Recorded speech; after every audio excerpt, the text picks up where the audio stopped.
Hi, welcome to this week's Association Chat, your weekly online discussion for the association community where we warm the cockles of our hearts with the topics du jour, welcoming thought leaders and trailblazers alike to join up in this online home for the community. I am your host, KiKi L'Italien, and I have been happily watching this community develop and change and grow since 2009, when we started out with Jeff DeCania on Twitter as Allison Chat. So we've come a long way, and this week we'll be talking about a subject that is near and dear to my heart, and that is content. Oh my gosh. So we're talking about content, and this week's chat is creating killer content for associations with none other than Ernie Smith. Yay! You have so many fans out there, Ernie. Oh my goodness. Everyone was so excited that you were going to be on. Ernie is a longtime blogger, a writer and journalist who has spent a bunch of time in newspapers before making the move to the world of associations. So, and I'm reading this, I'm just going to read this out. Since 2012, he's worked as the social media journalist for associationsnow.com, ASAE's daily news outlet. When he's not writing for Associations Now, he publishes the twice-a-week newsletter Tedium and contributes to the website Atlas Obscura. Yikes! That's so awesome! Love it. So welcome. So content marketing and content strategy. People are fascinated about these topics, and it's, content is both simple and complex. I recently sat in a room that we were evaluating session proposals, and maybe over 50% of them, it seemed like, were about something to do with content strategy or content marketing. And yet the room seemed fatigued by the topic and fatigued by the proposals, and just, it seems like in a world that's oversaturated with all kinds of information and content that's out there, where in associations, there's never a lack of content. How do we identify and create content that motivates people, that moves people, that rises above the noise, and maybe even provides value at the same time?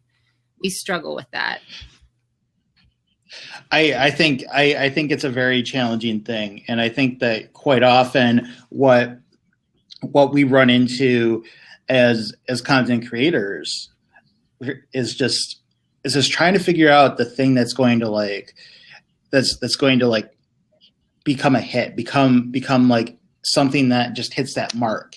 And it's definitely something that people are just, they're dailies. Like, it needs to be something that's relevant to them, that actually speaks to them, and as opposed to something that's just, like any other piece of clickbait that you can find on your computer.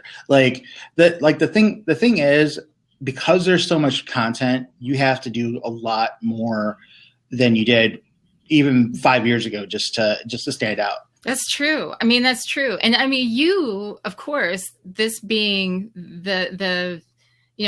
considering the medium that you work in, and that you're constantly having to come up with a fresh perspective and fresh stories and things that aren't going to be the big yawn fest, but that are actually going to get people interested in what they're reading. I have so many questions for you. The first question is this, though. How can associations identify ways to encourage content that doesn't play up the hard sell, but adds value, intrigue, or excitement to their members and potential members? I think when it comes down to it, the one thing that I want to make a goal to say, during this whole discussion today, is the idea of writing outwardly. I think that it's really easy to write about yourself. It's really easy to talk about what you're doing to reach an audience, talk about what you're doing to discuss, to deal with the challenges that are facing your members or your industry or whatever. But sometimes you just have to like turn it away and like talk about things that are completely off topic when it comes to talking about your association, talking about what's talking about this big hairy thing, I guess you could say. A really good example like of a site that has done an amazing job like with this whole idea of building content that doesn't like focus on this really hard sell. It's a site called Priceonomics. They've been around a few years, and they started in this really interesting way. Like it was basically a price comparison site. What they would do is they like were trying to build something that like let you know like here's where you can get the cheapest thing, and they would like make a little bit of revenue off of it. But like they sort of stumbled into, while they were trying to promote this business, this idea of content marketing, and basically what they did was they wrote a story about something, and it was just like something totally unrelated to their topic to their main topic. They just sort of like made it like kind of vaguely related, and they managed to build a really awesome they managed to build a really awesome audience off of this content. It started very small, and it kind of blew up to the point where the Priceonomics blog became more popular than this thing that they had built up. So they restructured the whole business around sort of what a lot of the topics in the content were about. Like basically it all became about data, and they kept with this whole content marketing idea. They started selling books of some of the best content that they had posted. Wow. And it just took off. It's a strategy that can be definitely borrowed from, even stolen, if you really think about it. Yeah, stolen. Okay, well, I mean, that's fascinating. And someone I hope who is listening right now and over in the chat box over here, grab that URL. Can somebody grab that for Priceonomics? Oh my goodness, I have to check that out. That is kind of brilliant, but how, okay, so let's try to apply that. How do associations, historically risk averse, how do associations take a look at something like what Priceonomics did and use that? Like, how do they say, okay, you know what, maybe this isn't exactly, exactly what everybody's asking for, but they don't know what they need. We do, let's give it to them. I don't know. I think to be honest with you, it's definitely a situation where you're starting where you have to start small. You have to experiment a little bit and show your, I guess, for your ROI basically show that you can, that you can have little bits of success here and there. Start like a little tiny blog on that giant association website and just write things that are interesting. Spend, your 20% time, whatever you want to call it, and just build something that like you can actually make a case for, that you can actually show like this, this actually works. And like, here's the strategies that inspired us, and here's what we're doing to like make this really happen. I think that that's such a great idea. And that concept of doing the small tests, that's something that on this chat, I know week after week, it seems to be a theme that keeps popping up. So the next person who, when I'm sitting in a meeting, asks me what kind of themes keep popping up in association chat, I'm going to have to remember that. But it does seem to be that we need, associations need to look at setting up these small tests and taking these small, let's call them risks, fine, small risks, but small, right? And testing it to see what works and what doesn't. And yeah, pilots are key, Rev Crew says over here. This is good. Yeah, I would say it's almost like blowing things up from the inside a little bit. Like, like it's you make a small controlled explosion, and suddenly everybody notices that explosion, and you're now in this position where you can just be like, well, if you think that's cool, just see what you could do if you gave us a budget. I like that. Okay, so I want to bring up a question over here, and we might discuss it now, or we might table it. But Caitlin asked, do you believe in Mark Schaefer's content shock theory? She's curious about your perspective. And maybe what I'll do is I'll let you, unless you have do you want to speak to that, or? I actually am not familiar with that, so I can't really speak to it at the moment. I'm gonna put this over here for me to look into a little bit more too, because honestly, I don't know a whole lot about it myself. Okay, so the next question that I have for you: what are the biggest mistakes you see associations making when it comes to content strategy? You see this all the time. You see the press releases that come in. You see the content that they're pushing out, and what are you saying? And you don't have to name names, but what are some of the things that you see that they're doing that aren't so great? On a purely me as reporter kind of level, I would love to see more associations release press releases that aren't in PDF or doc format. I see that far more than I would like to admit. But that I think is something that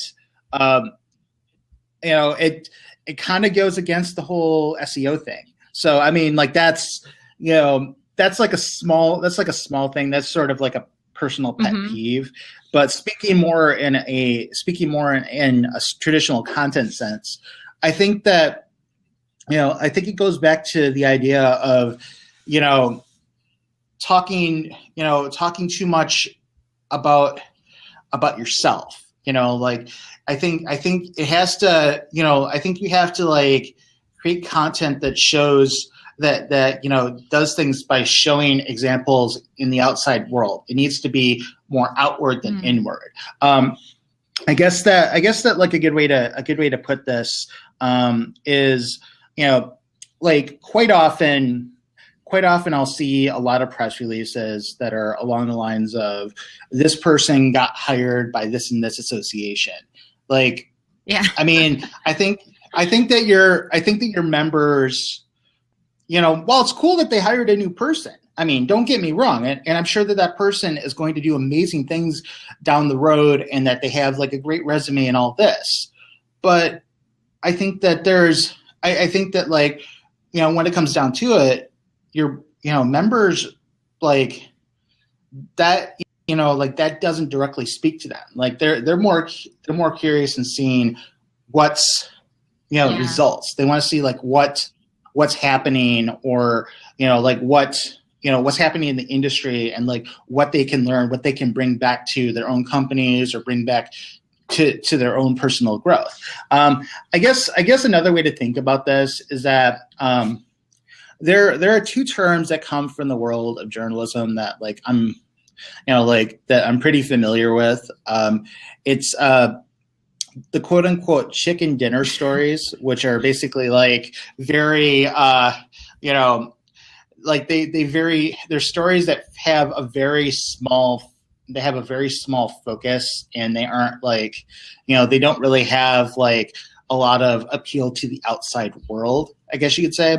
And then the grip and grin photos. Grip and grin basically means a person holding on to this amazing award that they got. It's awesome that you won this award, but like it'd be more interesting if like we could see like you in action doing that thing that won you the award, I guess you could say. Yeah. That's always kind of bothered me. And I actually think that ASAE does a pretty good job of not doing that as much, because things that I like that I've seen that sort of combat that are when you take a person who maybe they've won an award, or maybe they've been hired on, but you ask them a question where you get a little bit more insight into, what they're all about, or some of the exciting things that they might be thinking about, reading, doing, that could impact maybe the new place that they're working.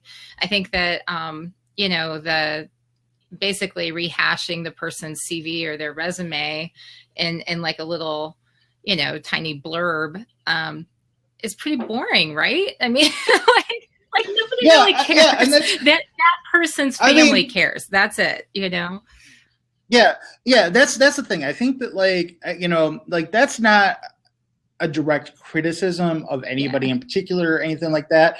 I just want to see people, you know, I just want to see, like, organizations, associations, you know, nonprofits in general, like, think in terms of, you know, not, you know, think in terms of, like, how, not so much like, okay, it's really great that this person was hired, but more like, how is this going to read to the outside world? Like, if a journalist gets this in their inbox, what's their first reaction going to be? Is it going to be like, you know, like, and I think that is something that could be really, you know, that is something that could be really helpful and informative down the road in terms of how they build content. So, like, okay, so let me just push this back. We can move on to the next question in a second, but I'm going to push a little bit harder because sometimes it takes a little bit for me to get the message. But so if somebody really wanted to wow you, really wanted to impress you, and they were going to send out a press release or some information about something cool that is happening at their association, how would that arrive in front of you? How would that be sort of presented with $1 million? No, you can't answer that, but yeah, that's definitely not journalistically ethical, but I think that there's I think that it's really important to you know, I think it's really important to show, you know, to show actual, like, efforts, show actual things that are being you know, that are being produced. I want to, you know, like, you know, it can come, you know, like, maybe it can come in the form of a press release. Maybe it's a blog post. But I think that ultimately it has to be something that actually tells the story of what's being done. Like, as opposed to like 200-word press release saying, you know, we're doing this new initiative. Like, here's where we're going with it. Like, I think it'd be more interesting if, like, you had something that, like, explained, like, the people that you're working with, you know, maybe like create a video, maybe maybe there's photography, things that are actually being, you know, maybe there are actually things that are, like, turning this into a full picture, so that, like, when somebody lands on your website, like, you become the news outlet of record, as opposed to, you know, you're just kind of waiting there for, hey, like, press, you know? Yeah. And so Sarah over here, she says, I agree with what you're saying about the boring, I have a new job listings, but at a previous association where she worked, that section of the online newspaper was in the top 3 most read sections of the publication. I mean, like, I think that's fair. I think that, like, you know, your mileage may vary, but I also think that, like, it's really important, in my opinion, that that you don't necessarily look at, traffic as like the only factor here. Like, one of the things that, in terms of associations now, that I think that we do really well is we kind of like give you the whole meal. Like, we have like articles that are clearly small bites that like are meant to, like, kind of, you know, be palate cleansers, I guess you could say. Like, we have a lot of items. We do, like, a daily buzz roundup. We do a couple of other smaller things each week, and then we also do a handful of stories. Some of those are of varying importance. Some of them are really interesting. And then sort of like the centerpiece of all this is the daily blog posts that we do. Like, that's where we have our on-staff writers, like, just kind of go all out and do really awesome things. And I think that, like, I think that it's one of those situations where if you're having success, with sort of the simple, online, like some of the simple, like people who got a new job type deals, like take advantage of that, but don't, but like use that to leverage like more interesting content from there. Yeah, absolutely. So I actually wanted what you said, bridges very well to the next question that I had, which has to do with storytelling. And storytelling, that's another one of those things that comes up. I feel at like every conference I go to, there are several people who describe themselves as digital storytellers now. It's like storytelling, and yet applying it and doing it well, it still seems to be a challenge, even though it's very popular. And I think that people, they get that it's important. I think that it's still challenging for people. So let's talk about this question. When an association staffer in PR or communications or marketing or whatever is looking at the concept of storytelling and how to apply it to his or her organization, where should they look for resources or examples? What steps should they take to, make their organization stories more relevant or more compelling? And what should they not do? What are the red flags they should watch out for? I think it's really important to like consume omnivorously, like to basically read all sorts of things, like keep an open mind, like like even if it's like even if it's like necessary, like even if it seems like it's not at all related to your subject matter that you cover on a daily basis. It, like if you find yourself like in a New York Times magazine feature that's like 10,000 words, like, and you find it really interesting, like, I mean, there's a little bit of osmosis going on there. Like you're learning, like you're if you kind of look at it in terms of, okay, this is this really interesting flow that they've like introduced here. Here's how I can translate this to the stories that I'm telling. And, that to me, I think is very inspiring. I think that, I think that like one of the things I've been doing a lot lately, I'm very late to this and I apologize for it, is I'm finally starting to listen to some podcasts. Oh my gosh, that's so surprising to me. I would assume that you would have been riding that train for a long time. I just didn't know how to like approach it. I was just like, that's weird. Like this podcasting thing, it's like, it's like, why would I want to listen to this when I have this Leonard Cohen album I've listened to 30 times?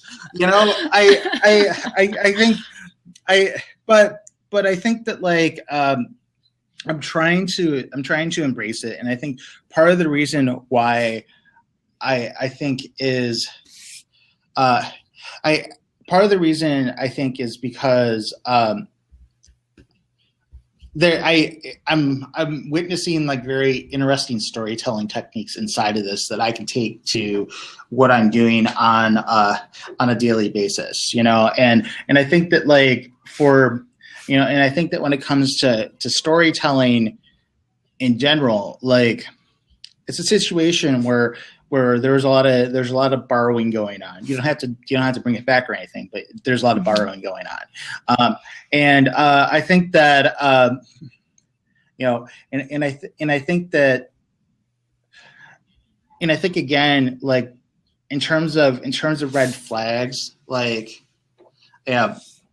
it's really important that it's something, like when you're telling these stories, it's something that is about,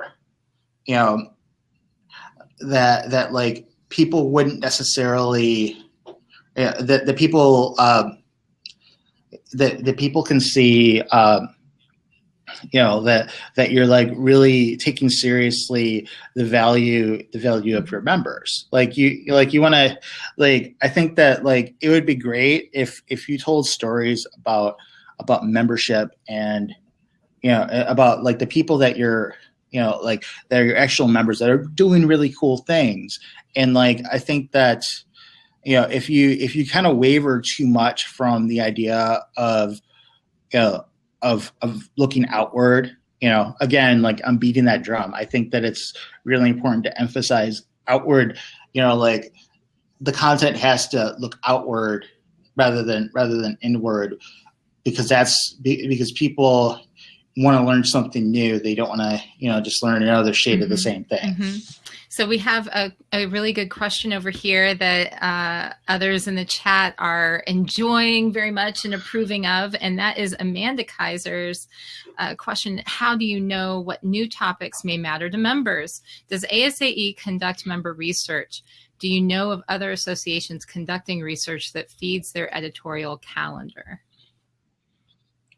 One thing I'll say in terms of what gets covered for associations now is quite often I'm kind of looking for an interesting story arc. Like I think that like there has to be something that like can bring back a lesson to another association, even if it's not clear from the outset. Like, why would I care about this International Association of Clowns?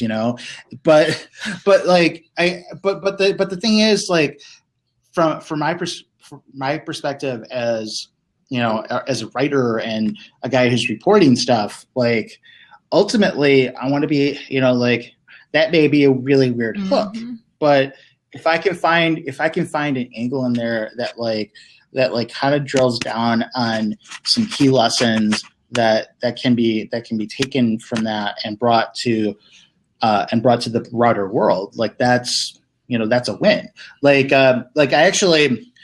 I've actually written multiple stories about clown associations for associations now, which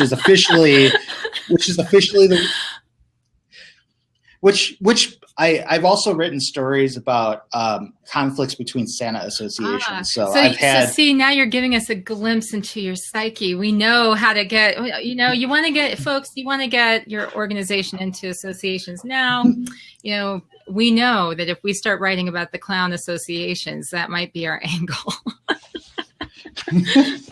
That's not necessarily what I'm saying, but I'll take it. But I mean, like, I will say, I will say that, like, I'm kind of, I kind of look at it as sort of an introduction of topics. Like, I think that, like, research is useful. Research is great and everything. But I think that, like, quite often there is a degree of the reader doesn't always know what they want.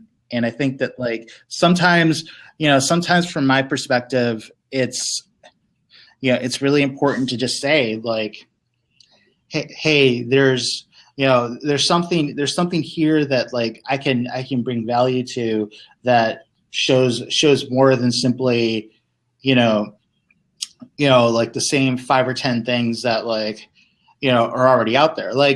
For example, like, if you look at a general, like, small scale content marketing blog, like, they always kind of talk about the same handful of things. Like, there's always talk about the latest hot social networks, the latest, the latest email marketing techniques, Instagram, all this sort of thing.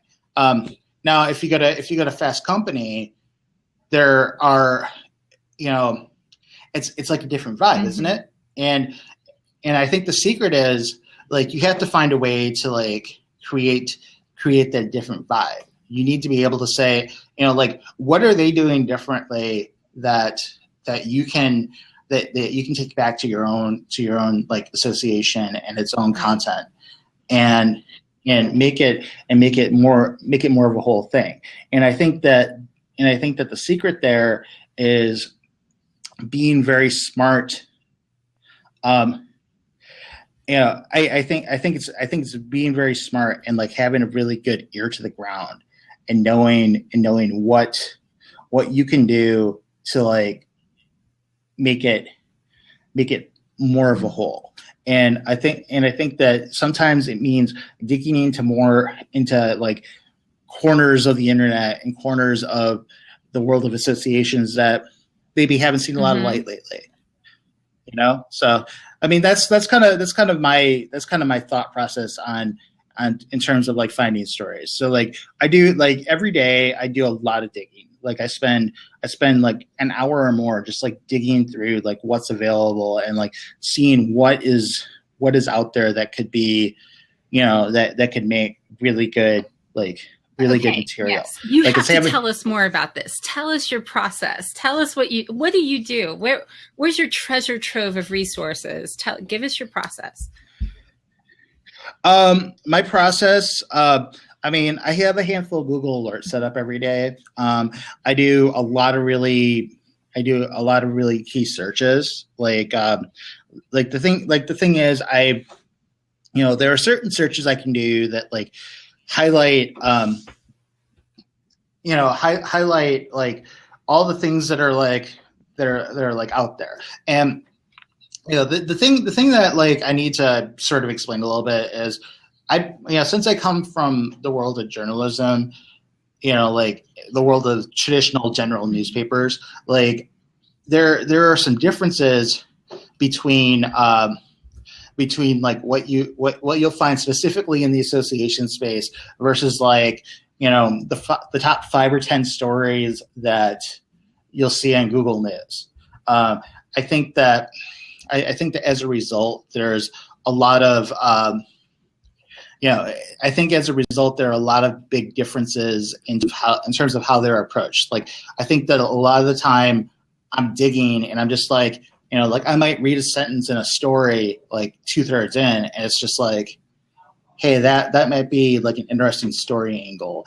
Now I need to like see if there's like more there.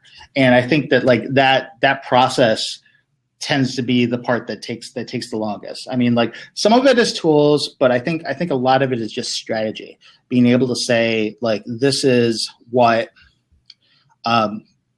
this is what I'm kind of looking for in terms of a story approach, and this is what is going to work for the reader, and tell them something interesting, and show like maybe like, for example, how the world of associations is having an impact on this big broad issue like the Zika virus or the Flint water crisis or something like that. Okay, so all right, that's pretty good. Let me just pick at you a little bit more. I'm all about the pry. I do want to ask just a little bit more logistical information because I know that you have some great ways to use if this then that and stuff like that. Do you have any sort of tools or methods that you use to sort of help you comb through that information and those areas where you're searching for information to inspire you for a story? One thing I'll say is that I had this really amazing tool that I like loved. It was like my favorite thing for like finding new story angles. It was like my secret sauce, I guess you could say. This startup called Prismatic had this really great like newsreader tool that like had a very good algorithm for finding like very specific content. Mm-hmm. And the thing is about all great startups is that they die. So the startup that I don't say that. I work with a startup very closely. Sorry. Or either that or we make a ton of money. I mean, either way is fine. But I mean, not necessarily die. Maybe they exit. That's I guess that's the cool phrase. But I think that one thing that ended up happening is I like I lost this really great tool. I was scrambling a little bit, but I think that like I will, like there are other things out there that I found like I found like I've used some SEO type tools like like things that allow you to dig really deep to see like, okay, like here's who's talking about this. I'm trying to think of if there's anything in particular that stands out. Like I think sorry, you had to deal with me just thinking real quick. I'll allow it. I mean, like stuff like BuzzSumo is really cool as an SEO tool. Like just sort of like something that can look at the broader picture of the internet and see like who's talking about the terms that matter to you the most. I think that I think though that like when it comes down to it, like the really the best tools I find for my needs, like it's the bread and butter, like the Google searching, like in Google News, doing searches on news websites. Like some of it is just like being really smart with the Boolean searches. Okay, so are there types of content or stories or images that seem to work better than others these days? Do you just see stuff and you're like, oh yeah, they're gonna like that, our readers, they're in? I think it's really good to see. I think that a lot of the time, really awesome content when you see it. And I think that there are a lot of really interesting things that I've seen out there that like have kind of blown my mind a little bit. Like an example of something that I thought was a really amazing piece of content. Like that was done up by an association a couple of years ago. The Brewers Association, which, as you might be aware, they're the ones who are really gung ho about craft brewing. Which is good because I'm gung ho about. Yeah, I'm really gung ho about craft brewing as well. So this is an association for my own personal interest, but but they did something that I thought was really cool. They had launched this course. It was the food and beer course. And basically it did two really smart things. It tied something that like was really important to them from a messaging perspective.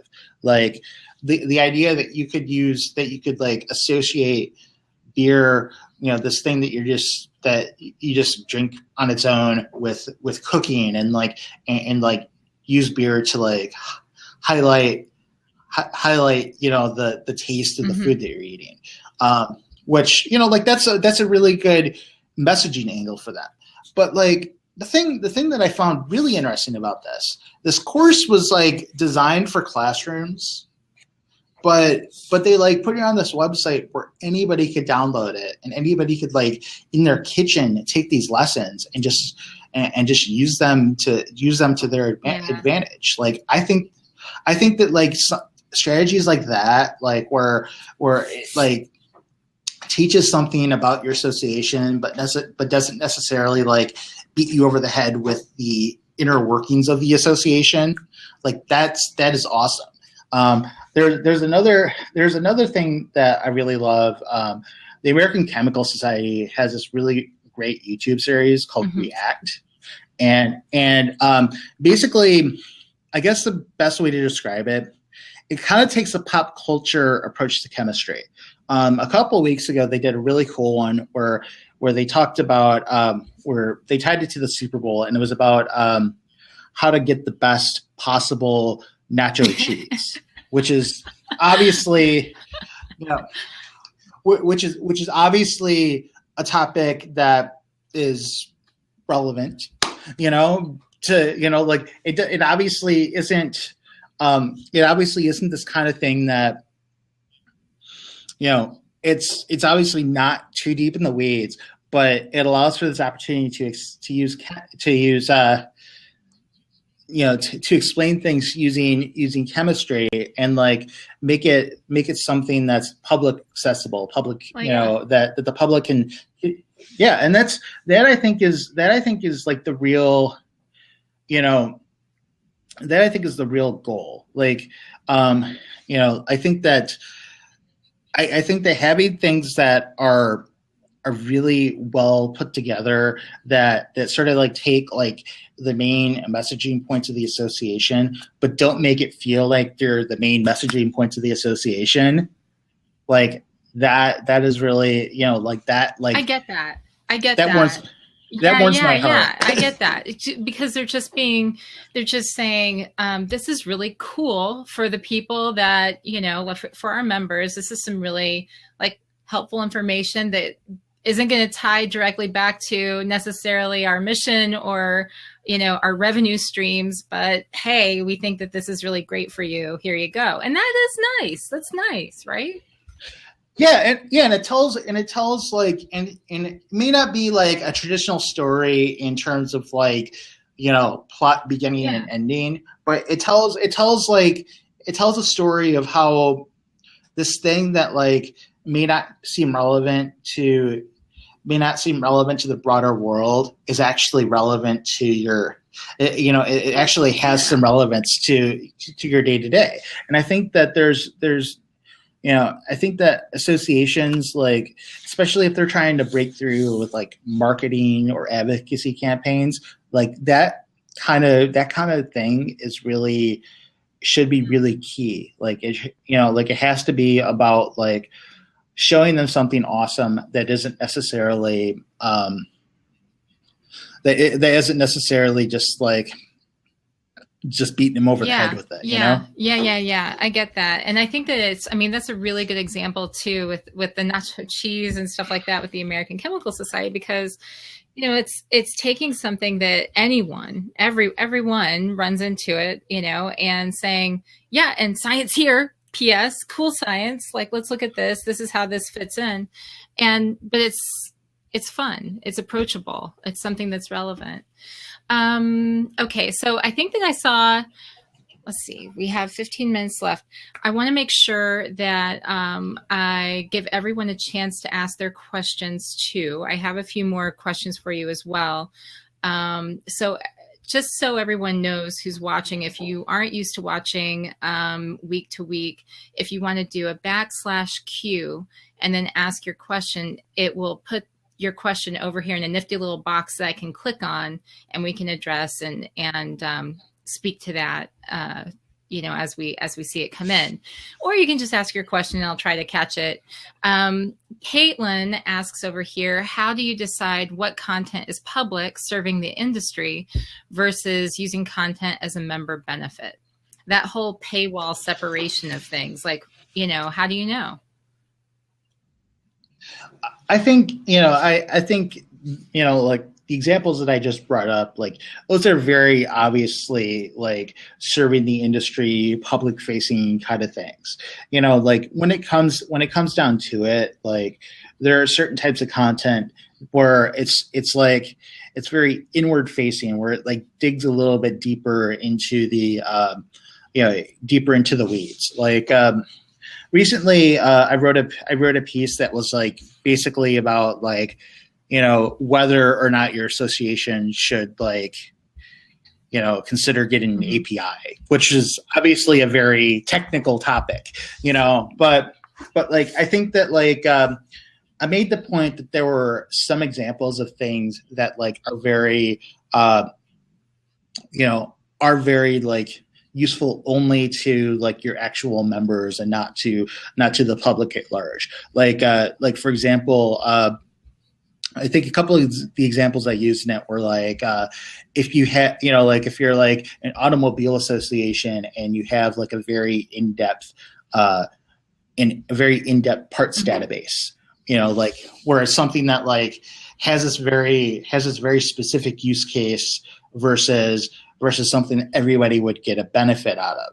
And I think that like when it comes to content, like when it comes to building content, a lot of it is, the same way. There's, there are certain things that are going to be in the weeds that like are very relevant to your members in specific. And I think that those things definitely have their place in time. And I think that those have very important value to members in particular. So like those are, so like when you have something in the weeds, and by the way, when I say in the weeds, like it doesn't need to be like this super boring, like put you to sleep kind of thing. Like it's still your job to make it interesting, but I think that there's definite value to looking at those very niche things and turning those into value propositions. Fair enough. All right. So what motivates you as a writer and content creator? I'll just say that when I sit down to write and everything, and this is not the thing that I do all the time, like I have to really, I have to sit down and brainstorm and plan and like map out what I'm going to be writing about for the next 52 weeks, at the beginning of the year and all of this stuff. How do you stay motivated moving along in creating content that people, not just that your audience will like, but that you will like? Like, how do you stay motivated? Well, I think I'll, there are kind of two parts to this. I guess I'll say, like, one thing I'll say is I don't work on a very tight editorial calendar. I mean, I don't work on really much of an editorial calendar. I work on a very tight process, like where, like part of it is just because I'm writing for a news site. So I'm usually working, 1 or 2 days, 1 or 2 days in advance. So as a result, like a lot of it is just like I have this constant flow. I got to keep moving. Some of that comes from the fact that I worked in newspapers for a really, really long time, which I'll say again because I've already said that like 5 to 7 times, I'm sure. But like also, I'm very much an advocate for the idea of the side project. I think it's very important to be, to find motivation outside of the thing that you're doing on a daily basis, like as a day job. I think that it like helps your creativity. It helps you become a stronger writer. It helps you become a stronger person as a creative person. And I think that like it makes it so that you become a much more powerful, force to be reckoned with. If like that's probably too strong of a term for it, but but like so as a result, like pretty much over the years I've always had something on the side completely unrelated to the day job that I've just stuck with. Right now I'm doing a newsletter. I'm doing a newsletter for twice a week called Tedium. It's very much a little fun side project that like I kind of came to as sort of like, it's a very high concept thing. I basically found something that on its face shouldn't work at all. Like I basically tried to find, the idea of the newsletter is I try to find the most boring topic possible, like twice a week, and I try to make it interesting. I love that concept. That is so fun. That is fun. Oh my goodness. Yeah. So give us some examples. So yeah. Well, the one I'm doing tonight. Recently I did. I think I'll go back real quick and I'll say like a while ago I did an issue about the history of credit cards because one thing I figured out is that everybody has a credit card and nobody knows where they came from. They just sort of like showed up one day. So I did this deep dive and I found like this really fascinating history. Like they came from department stores and crazy stuff like this. And I ended up writing about it. So now like I have like this inside history knowing about credit cards that will be really great for a trivia night. Yeah, you're the person that, you know, everyone wants to end up sitting next to at the bar because they walk away and they're like, wow, I never knew all of this information about where credit cards came from. I had no idea. Yeah. So anyway, like that stuff, you know, it's like it's useless knowledge that comes in handy every once in a while. So one of the things that I posted, or, you know, I wrote about in that article I did about the APIs is that, you know, it's like inspired by something I had seen, like I guess Visa is putting out a bunch of APIs. And I was just like, hey, by the way, did you know that at various points in their history, both Visa and MasterCard started out as associations, which I wouldn't have known unless Yeah. So it's like, you know, so it's like that whole approach, like it defines editorial, it defines like your knowledge base, and it defines creativity. You know, like you're able to do things with, you know, by having this sort of outside thing that are way cooler than just simply, you know, than just simply like, oh, I have to go to work today. I need to like write some more stuff out. Yeah.